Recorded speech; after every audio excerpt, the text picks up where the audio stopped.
तालिबान ने पुनः अफगानिस्तान पे कब्जा कर लिया है और सारी दुनिया में चिंता की लकीरें खिंच गई है।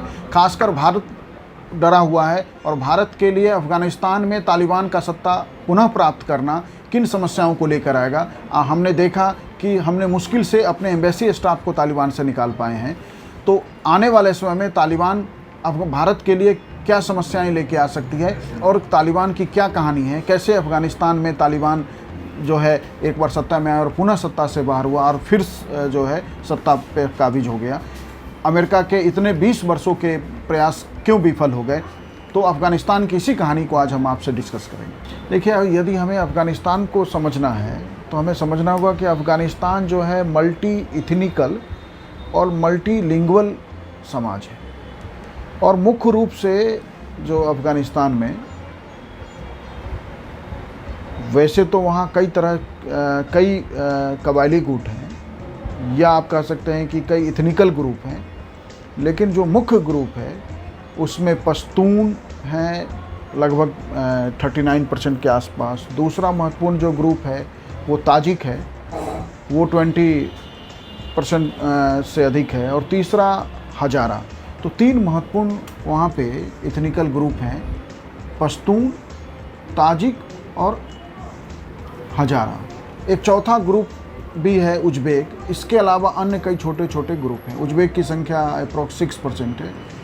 तो अफ़गानिस्तान ये जिन्हें हम कबायली या इथनिकल ग्रुप हैं, उनका अफ़गानिस्तान का अलग अलग पॉकेट्स है और अलग अलग पॉकेट्स में अलग अलग इथनिकल ग्रुप का सत्ता या उनका प्रभाव है। अब जैसे ही अफ़गानिस्तान को किसी एक सत्ता के अंतर्गत लाने की कोशिश होती है, तो यह जो इस अलग अलग कबायली गुट हैं या जिनका अपना एक ख़ास रीजन में जो है उनकी एक अलग तरह की संस्कृति कायम है, उसमें जब एक यूनिफॉर्मिटी लाने की कोशिश होती है तो वो वैसे ही वहाँ हमें जो है समस्या सामने आ जाता है। वैसे तो मोहम्मद गजनबी ने जो है अफ़गानिस्तान पे शासन किया, इसके अलावा अन्य कई शासक रहे। अफ़गानिस्तान को यदि हम धार्मिक दृष्टिकोण से देखें तो अफ़गानिस्तान बौद्ध धर्म का एक महत्वपूर्ण केंद्र था और अफ़गानिस्तान की बड़ी जनसंख्या जो है बौद्ध धर्म को मानने वाली थी। आज अफ़गानिस्तान में 99% जो हैं मुस्लिम हैं, जिनमें 89% के आसपास सुन्नी मुस्लिम हैं और रेस्ट शिया मुस्लिम है। तो अफ़गानिस्तान आज सुन्नी मुसलमानों का एक देश है। कभी वह जो है बौद्ध धर्म का एक महत्वपूर्ण केंद्र था और हम ऐसी जो है न्यूज़ की बामियान में जो बुद्ध की मूर्ति थी, कैसे उसे तालिबान ने जो है नष्ट किया था, वो एक कहानी के रूप में हम सब जानते हैं। तो अफ़गानिस्तान को एक सत्ता के अधीन लाने की कोशिश जब भी हुई, वह एक अस्थाई चरित्र, एक अस्थाई प्रभाव नहीं ले पाया। अफ़गानिस्तान के अंदर आमिर अमुल्ला खान जो हैं ने 1919 के बाद जब फर्स्ट वर्ल्ड वार ख़त्म हो गया तो अफ़गानिस्तान पे अपना नियंत्रण कर लिया और वो अफ़गानिस्तान के शासक हो गए। लेकिन थोड़े समय में ही हम देखते हैं कि वो कुछ समय के बाद सत्ता से बेदखल हो जाते हैं और ज़हीर शाह अफ़गानिस्तान के जो है शासक बन जाते हैं 1933 के आसपास। वैसे ज़हीर शाह का शासन काल जो है अफ़गानिस्तान में काफ़ी लंबा रहा, लगभग 40 वर्षों का उनका शासन काल है। ज़हीर शाह के शासनकाल में ही अफ़गानिस्तान को एक देश के रूप में उस समय के राष्ट्र संघ ने मान्यता दी और ज़हीर शाह ने अपने कज़न मोहम्मद दाऊद खान को अपना प्रधानमंत्री नियुक्त किया। ज़हीर शाह के काल में ही अफ़गानिस्तान में जो है सोवियत संघ का प्रभाव, आप कह सकते हैं कि जो सोवियत संघ की क्रांति है 1917 का, जो लेनिन के नेतृत्व में जो क्रांति हुई है, उस क्रांति की धारा से जो समाजवाद और सामाजिक परिवर्तन की एक ऐसी व्यवस्था दुनिया के सामने आई जिसने सारी दुनिया को एक अलग तरह की रोशनी दी। लोगों को लगा कि सामाजिक समस्याएं खत्म हो सकती है समाजवाद से। इस प्रभाव में जो है अफ़गानिस्तान का भी सत्ता तंत्र आया और धीरे धीरे अफ़गानिस्तान में यहीं से ज़हीर शाह और दाऊद खान के समय से जो है वो सोवियत संघ समर्थित आर्थिक नीति, सामाजिक नीति को अफ़गानिस्तान में धीरे धीरे लाने की कोशिश शुरू हुई। खासकर जब ख्रुश्चेव सोवियत संघ के नेता बनते हैं तो ख्रुश्चेव के समय जो है अफ़गानिस्तान का समाजवाद के साथ और गहरा नाता और गहरी दोस्ती कायम हो जाती है। अब जैसे अफ़गानिस्तान में समाजवाद और समाजवाद में जो बराबरी या समाजवाद में सबको बराबर मानने का जो एक सिद्धांत है, यह कबायली समाज को एक्सेप्टेबल नहीं था। तो अफ़गानिस्तान के अंदर कबायली नेताओं को, खासकर जो कबायली प्रभाव क्षेत्र में महत्वपूर्ण तरीके से जीवन जी रहे थे, जो प्रभावशाली लोग थे, उन्हें समाजवाद का ये विचार रास नहीं आया और वहाँ पे जो है अफ़गानिस्तान में इस्लामिक सिद्धांत को लेकर जो है एक धारा बहने लगी और इस्लामिक सिद्धांत की तरफ अफ़गानिस्तान को पुनः वापस ले जाने के लिए एक आंदोलन शुरू हो गया।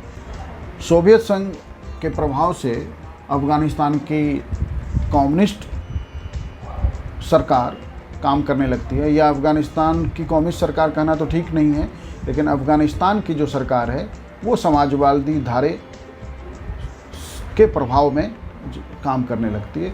ये स्थिति आगे चलती है, लेकिन इसी बीच सोवियत संघ के अंदर कुछ ऐसे बदलाव होते हैं कि सोवियत संघ अफ़गानिस्तान के अभियान को अब और आगे कायम नहीं रख सकती है। तो अंततः 1989 में एक समझौते के तहत अफ़गानिस्तान से सोवियत संघ की सेना विदा हो जाती है। इधर अफ़गानिस्तान की सत्ता मोहम्मद नजीबुल्लाह के हाथ में आती है। मोहम्मद नजीबुल्लाह अफ़गानिस्तान की सत्ता पे पूरी तरह स्थापित हो पाते उससे पहले ही मुजाहिदीनों के गुट से एक नया संगठन पैदा होता है जिसका नाम है तालिबान। अब तालिबान ने जो है धीरे धीरे अफ़गानिस्तान में अपना प्रभाव दिखाया और मोहम्मद नजीबुल्लाह को राष्ट्रपति पद से हटना पड़ा और नए राष्ट्रपति रब्बानी, बुरहानुद्दीन रब्बानी अफ़गानिस्तान के नए राष्ट्रपति बने।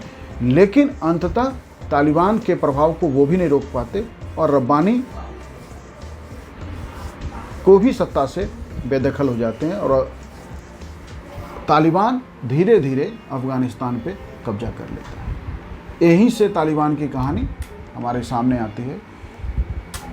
वह हमने पहले अभी आपसे बता चुके हैं कि कैसे 1984 में पहली बार डॉक्यूमेंटेड विजिट है लादेन का, तो तालिबान के साथ जो है लादेन का एक अलायंस कायम होता है और लादेन एक नया संगठन अल-कायदा को लेकर सामने आते हैं। इधर अफ़गानिस्तान की मदद से अंततः लादेन ने एक विश्व की आतंकवाद की सबसे बड़ी घटना, जो हम सब के लिए आज भी एक ऐसा दुख का विषय है मानवता के इतिहास में, जब हज़ारों लोग जो हैं बिना किसी कारण के मारे गए। 9/11 जो अमेरिका में हुआ, उसने सारी दुनिया में आतंकवाद के जहर को इस तरह से फैलाया कि अमेरिका को मजबूर होकर आतंकवाद के विरुद्ध एक निर्णायक लड़ाई, हम आतंकवाद का सामना तो पहले से कर रहे थे कश्मीर में, लेकिन अमेरिका ने 9/11 के बाद आतंकवाद को जब इतनी गहराई से आतंकवाद को समझा या आतंकवाद की एक कीमत अमेरिका ने अदा की, तो अमेरिकन सरकार ने जो है हस्तक्षेप किया और अंततः अमेरिकन सेना नाटो के नेतृत्व में अफ़गानिस्तान आती है और तालिबान को सत्ता से बेदखल होना पड़ता है। अफ़गानिस्तान में अमेरिका की सरकार जब नाटो के नेतृत्व में सेना उतार देती है और अफ़गानिस्तान पे काबिज हो जाती है, अंततः एक इंटरिम गवर्नमेंट की स्थापना होती है और हामिद करजाई अफ़गानिस्तान के नए राष्ट्रपति बनते हैं। हामिद करजाई ने एक लंबा समय अफ़गानिस्तान के राष्ट्रपति के रूप में बिताया, लेकिन अंततः अमेरिका के साथ नीतिगत विवादों के बाद हामिद करजाई साइडलाइन हो जाते हैं और उनकी जगह अशरफ गनी अफ़गानिस्तान के नए राष्ट्रपति बनते हैं। अशरफ गनी अफ़गानिस्तान को इधर संभाल नहीं पाते हैं और 17-18 तक आते आते हम देखते हैं कि जो है अमेरिका की नीति बदलने लगती है और अमेरिका अफ़गानिस्तान से बाहर निकलना चाहता है, क्योंकि अफ़गानिस्तान के खून और खराबे में, अफ़गानिस्तान के संघर्ष में अमेरिका के सैनिकों की मृत्यु से अमेरिकन समाज नाराज़ था। तो अमेरिका के अंदर वहाँ के लोगों के विरोध के बाद अब अमेरिका अंततः यह तय करता है कि हमें अफ़गानिस्तान से बाहर निकलना है। इस बीच अफ़गानिस्तान की सरकार को मजबूत करने के सारे प्रयास, भारत ने भी हज़ारों करोड़ रुपए अफ़गानिस्तान के विकास कार्य में खर्च किए हैं। हमारे हज़ारों करोड़ रुपए आज वहाँ जो हैं स्टेक पे लग गए हैं। अमेरिका ने तो बिलियंस में पैसा खर्च किया है। अफ़गानिस्तान में एक मजबूत आर्मी खड़ी करने की कोशिश हो जाती है। अफ़गानिस्तान को एक एयरफोर्स भी दिया गया, ठीक ठाक संख्या में, एक छोटे देश के हिसाब से उनके पास फाइटर प्लेन थे। लेकिन ये सारे अफ़गानिस्तान की तैयारी तालिबान के, अमेरिका की इस घोषणा के साथ ही कि हम अफ़गानिस्तान से चले जाएंगे, तालिबान ने अंततः जो है अफ़गानिस्तान पे कब्जा कर लिया। और मुल्ला हबीबुल्लाह जो अब तालिबान के नए नेता हैं, मुल्ला उमर के बाद, वो अफ़गानिस्तान के शायद अब अगले शासक होंगे। और अफ़गानिस्तान के अंदर तालिबान के पिछले अनुभव को देखते हुए कि तालिबान महिला शिक्षा का विरोधी, तालिबान उन शरिया लॉ और इस्लाम के उस कट्टरपंथ को अफ़गानिस्तान में स्थापित करना चाहता है, जिससे तालिबान को लगता है कि इस्लामिक समाज अलग हो गया है। शरिया के जिन सिद्धांतों से अलग होकर आज इस्लाम का समाज जी रहा है, इस्लाम के मानने वाले लोग जी रहे हैं, उनको पुनः शरिया के जीवन की तरफ लौटाने की कोशिश तालिबान की है। और यही डर है कि हम पुनः देख रहे हैं कि लाखों की संख्या में लोग अफ़गानिस्तान से भागने की कोशिश कर रहे हैं। पाकिस्तान ने अपने बॉर्डर खोल दिए हैं और भी अन्य देशों में अफ़गानिस्तान के लोग शरण लेना चाहते हैं। तो अफ़गानिस्तान में तालिबान की पिछली सरकार ने जिस तरह से एक इस मजबूत एक कट्टर शरिया के सिद्धांतों को लाने की जो कोशिश की थी, उसके कारण इस्लाम के मानने वाले लोग या लिबरल इस्लाम में विश्वास रखने वाले लोग डरे हुए हैं और वो अफ़गानिस्तान से निकलना चाहते हैं। अफ़गानिस्तान की तो ये कहानी है। हम आपसे एक अन्य एपिसोड में ये बात करेंगे कि अफ़गानिस्तान की इस नए परिवर्तन, इस नई व्यवस्था भारत के लिए किन चुनौतियों को लेकर हमारे सामने आएगा और अफ़गानिस्तान की इन घटनाक्रम का भारत पे क्या प्रभाव पड़ेगा। धन्यवाद।